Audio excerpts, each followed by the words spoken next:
देखना होगा कितने चरणों में चुनाव संपन्न होता है। रुक कर लेते हैं अगली खबर का। तिब्बत में भूकंप से 9 लोगों की मौत हो गई है। चीन ने कहा है कि तिब्बत क्षेत्र में आए भूकंप से 9 लोगों की मौत हो गई है। मंगलवार की सुबह तिब्बत और नेपाल के कई शहर भूकंप के झटके से हिल गए हैं। तो भूकंप का केंद्र तिब्बत था। 7.1 तीव्रता वाले भूकंप से पूरा तिब्बत और नेपाल हिला है। नेपाल के काठमांडू, धाडिंग, सिंधुपाल्चोक, कावरे और मकवानपुर और कई अन्य जिलों में भूकंप के झटके महसूस किए गए। इसके अलावा आपको बता दें कि इसका असर भारत में भी देखा गया। दरअसल बिहार के भी जो सीमावर्ती इलाके हैं नेपाल से, वहां पर इसका असर देखा गया। तस्वीरें आपके सामने। भूकंप से तिब्बत में 9 लोगों की मौत की खबर। चीन में भी नुकसान हुआ है। नेपाल के कई शहरों में 30 भूकंप से झटके महसूस किए गए हैं। और ये 2 तस्वीरें आपको दिखा रहे हैं जो जब भूकंप आया था उस दौरान किस तरीके से जो सीलिंग फैन है, इसके अलावा दूसरे जो उपकरण थे वो सभी हिलते हुए दिखाई दिए और कई घरों में दरारों की खबरें सामने आई हैं। लेकिन इन सब के अलावा ये तस्वीरें आप देख सकते हैं, घरों में दरार आ गई है। लेकिन खबर इस वक्त आ रही है कि तिब्बत में इस भूकंप से 9 लोगों की मौत हो गई है। 7.1 तीव्रता इसकी बताई जा रही है और इसका केंद्र दरअसल चीन का एक शहर बताया जा रहा है। लेकिन नेपाल में भी काफी तगड़े झटके महसूस किए गए और एक नहीं बल्कि कई शहरों में नेपाल के ये झटके लोगों ने महसूस किए।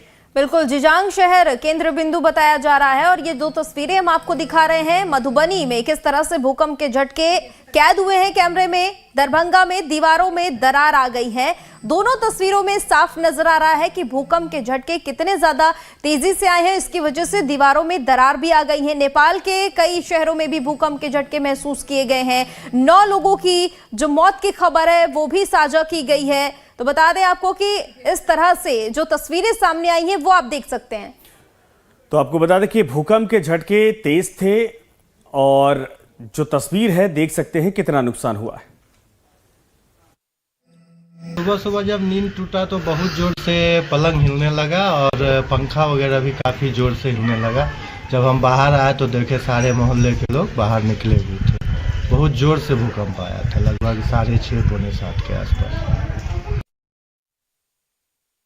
अथी हुआ। तो हम बाहर निकल गए तो थोड़ा 1 घंटा के बाद हम बाहर निकल के देखे, शेर जी के फ़ोन किए, दीवार पे क्रैक आ गया हल्का, कहीं ज़्यादा में है।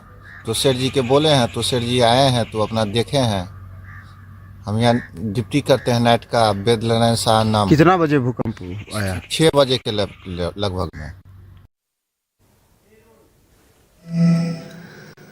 तो देखिए भूकंप के झटके किस तरह से आए हैं, ये तस्वीरों में कैद हुआ है। किस तरह से पंखा हिलता हुआ नजर आ रहा है। तो वहीं कई और तस्वीरें सामने आई जिसमें दीवारों में दरार तक आ गई है। भूकंप से तिब्बत में 9 लोगों की मौत की खबर सामने आई है और इसी के साथ ही नेपाल के कई शहरों में भी भूकंप के झटके महसूस किए गए हैं। काठमांडू, धाडिंग समेत कई ऐसे शहर थे जहां पर भूकंप के झटके महसूस किए गए हैं। इस पर ज्यादा जानकारी के लिए हमारे साथ अमित सिंह जुड़ चुके हैं। अमित सिंह, भूकंप के झटके से तिब्बत में 9 लोगों की मौत हो गई है। वहीं बिहार के भी कुछ ऐसे जिले थे जहां पर भूकंप के झटके महसूस किए गए हैं। क्या कुछ स्थिति है?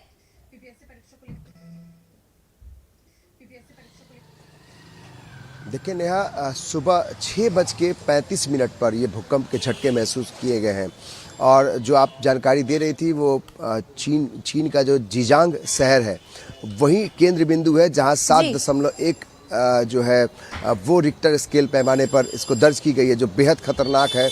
और उसके पास में चूंकि नेपाल का जो इलाका है वो जिजांग से जो से सटा हुआ है, यानी चाइना से जो बॉर्डर से सटा हुआ इलाका है, वहीं तबाही ज़्यादा मची है।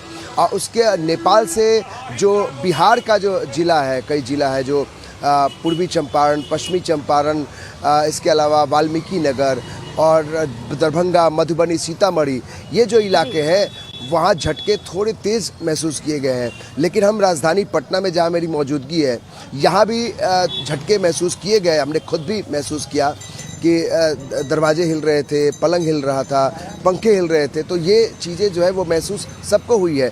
और 6:35 पर ये झटके महसूस हुए हैं पूरे समूचे, न सिर्फ बिहार में बल्कि नेपाल और चाइना केंद्र बिंदु रहा।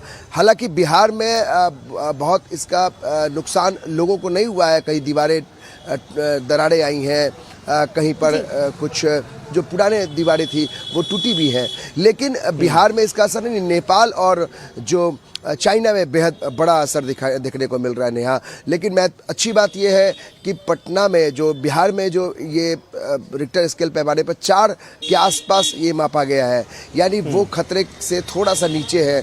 तो ये आप समझिए कुछ लोग जो थे वो सोए हुए थे, चूँकि काफ़ी ठंड है इसकी वजह से कुछ लोगों को तो पता ही नहीं चला। जो लोग जगे थे उनको एहसास हुआ, उनको झटके महसूस किए, लेकिन जो लोग सोए हुए थे उनको नहीं पता चला। बाद में जब पता चला तो लोग बाहर निकले, सब लोग घर से बाहर कितनी देर तक अगर लेकिन हम ये कह सकते हैं महसूस किया गया है जो चूंकि 7.1 तीव्रता बहुत होती है, जाहिर सी बात है चीन और भूटान इससे सबसे ज्यादा प्रभावित रहे, लेकिन अगर 4 भी आप इसकी तीव्रता बिहार तक आते आते देखी जा रही है तो कितने झटके, कितने देर तक ये झटके महसूस किए गए?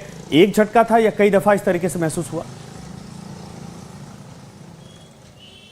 संजय देखिए, जो हमने महसूस किया, चूंकि जब हम घर में बैठे थे उसी समय ये पहला झटका 6:35 पर ये झटका जब आया, तकरीबन 8 से 10 सेकंड तक हम ये कह सकते हैं कि 8 से 10 सेकंड तक ये महसूस होता रहा। उसके बाद झटके नहीं आए, लेकिन तकरीबन आधे घंटे से 1 घंटे तक लोग अपने घरों से बाहर निकल गए। हम भी बाहर थे और उस समय बारिश भी हो रही थी, बूंदा बूंदी बारिश हो रही थी। तो लोगों के लिए बड़ी मुश्किल थी कि एक तरफ इतनी ठंड, कड़ाके की ठंड, ऊपर से बारिश, और इधर जो भूकंप के झटके थे। देखिए झटके हल्के महसूस हो, लेकिन जो भूकंप का झटका होता है उससे लोग डर जाते हैं, क्योंकि लोगों को लगता है कि जो मकानें हैं अगर कहीं से भी दरारें पड़ती हैं, गिर जाती है तो बड़ा नुकसान हो सकता है। जाहिर है उनमें से हम भी थे जो हम बाहर निकले अपने परिवार को लेकर। तो ये चीज़ें जो है वो पटना में और पूरे बिहार में महसूस किए गए हैं। लेकिन जो आप नेपाल की बात कर रहे हैं संजय नेहा, ये वो जो इलाका है वहाँ पहले भी कई बार तबाही मची है। काठमांडू में 2013-14 में, माफ कीजिएगा 15 में जो भूकंप आए थे उस समय बड़ी तबाही मची थी। तो नेपाल और चाइना का जो बॉर्डर है, देखा जा रहा है कि किस तरह से तस्वीरों में साफ नजर आ रहा है कितनी तीव्रता थी भूकंप की। आपका बहुत शुक्रिया।